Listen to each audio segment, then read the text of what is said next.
Senhores Presidentes do PSD e do CDS, minhas senhoras e meus senhores. Se há um ano me perguntassem se estaria aqui perante esta audiência a falar sobre o futuro político de Portugal, diria sem hesitações impensável. Se me perguntassem se teria vontade de abraçar um papel público de maior exposição, não teria qualquer dúvida em responder que não. Mas há momentos das nossas vidas em que somos sacudidos de tal forma pelos factos que deixa de ser possível ficar indiferente. Todos sabemos que existem problemas no acesso à habitação, mas o trabalho que com a minha equipa desenvolvi para o Conselho Estratégico Nacional do PSD na área da habitação permitiu-me mergulhar de uma forma muito profunda em todos os dados do problema. E o que é que esses dados indicam?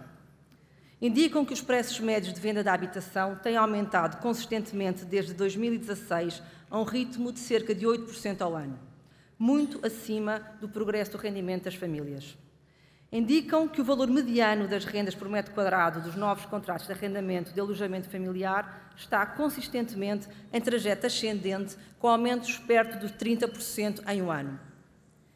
Indicam que a taxa de juros implícita no conjunto de contratos de crédito à habitação atingiu, em outubro de 2023, o valor mais elevado desde março de 2009.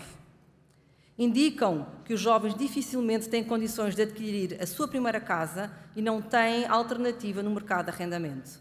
O mesmo se diga de quem precisa de uma nova habitação em resultado de variação do seu agregado familiar.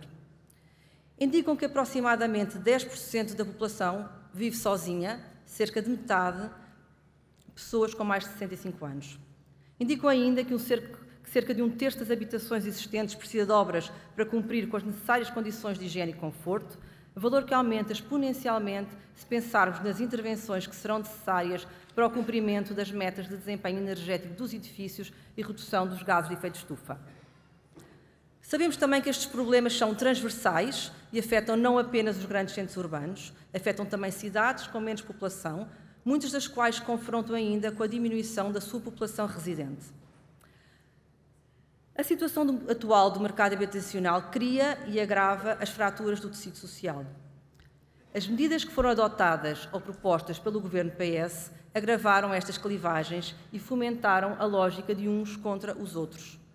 Como se senhorios pudessem existir sem arrendatários e estes pudessem existir sem senhorios. Como se a solução para a habitação acessível pudesse existir sem o envolvimento dos privados e sem estabelecer as necessárias bases de confiança no mercado. Mas se tudo o que relato é dramático, o momento de viragem, o wake-up call e o que me fez aceitar o desafio do Luís Montenegro foi realizar que, chegados aqui, depois de 8 anos de governação socialista, 30% dos jovens vivem já hoje fora de Portugal e mais de metade dos jovens portugueses querem viver fora do país. Muitos não por opção, mas porque não acreditam em Portugal.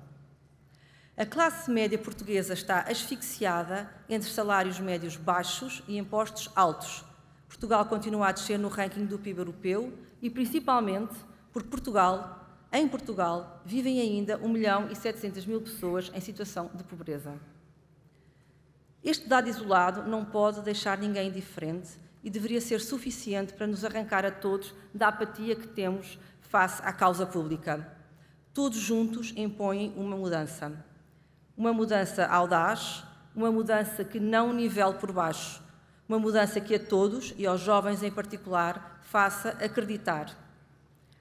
Acreditar que Portugal, embora seja um país pequeno, não tem de estar condenado a ser um pequeno país, assim como podem ser grandes as nossas cidades fora das áreas metropolitanas.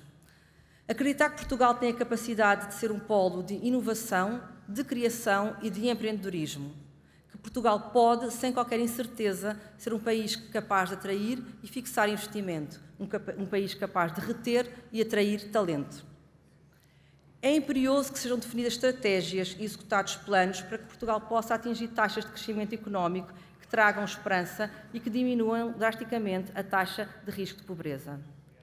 E não tenhamos quaisquer dúvidas.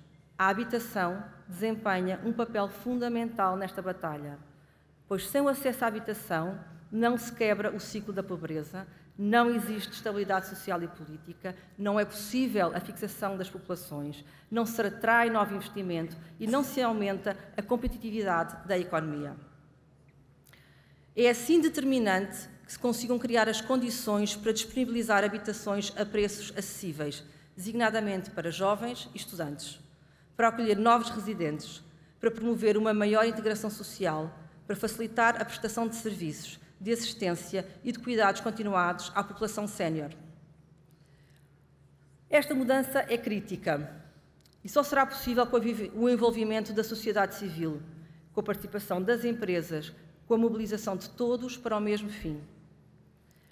No SEN, pude testemunhar a capacidade do PSD chegar à sociedade civil, de ouvir, recolher contributos, de os analisar à luz dos princípios sociais-democratas e de os converter em propostas. Posso ainda partilhar que, desde que fui nomeada cabeça de lista por Coimbra, tenho recebido inúmeros contactos, diretos e indiretos, de pessoas de todas as gerações que querem simplesmente ajudar, querem dar o seu contributo para um país melhor.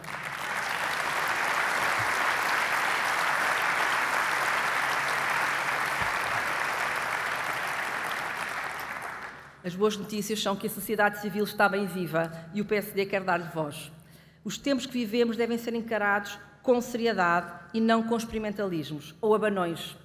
Não é possível ultrapassar os desafios que existem fomentando uma sociedade polarizada e Portugal não pode dar-se ao luxo de perder mais 4 anos. O nosso voto conta. O PSD já deu várias provas no passado da sua capacidade de fazer, de realizar, de ser agente de mudança, de fazer o país crescer. Acredito que o PSD, com a AD, está melhor preparado que qualquer outro partido ou coligação para oferecer aos seus cidadãos um novo otimismo e aos seus jovens uma nova esperança, para que Portugal seja um país que não deixe ninguém para trás, para que seja um país que se destaque pelo seu conhecimento, sem pobreza, mais equitativo e verdadeiramente sustentável. Viva Portugal, viva a AD!